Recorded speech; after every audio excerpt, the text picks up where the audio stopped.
ഇതിനകത്തോട്ട് കുറച്ച് മുളക് പൊടിയും കൂടി ഇട്ട് കൊടുക്കണേ.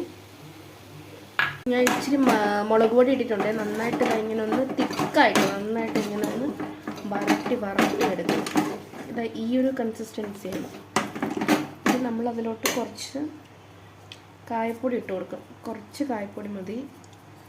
കുറച്ചല്ല, ഞാൻ കുറച്ച് കൂടുതൽ ഇടുന്നു കേട്ടോ. നിങ്ങളുടെ ആവശ്യത്തിനനുസരണം നിങ്ങൾക്ക് ഇടാം. കായപ്പൊടി ഇട്ടിട്ട് നന്നായിട്ട് ഇതിനൊന്ന് വശക്കിയെടുക്കണം.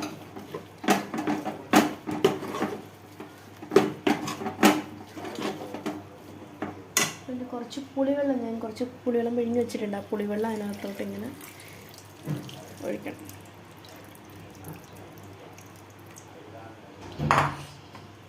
എന്നിട്ട് ഇതിനെ നന്നായിട്ടൊന്ന് മിക്സ് ചെയ്തിട്ട് കുറച്ച് വെള്ളം ഒഴിപ്പിച്ച് തിളപ്പിക്കാൻ വെക്കണം. ബാക്കി വീഡിയോ അടുത്തതിൽ.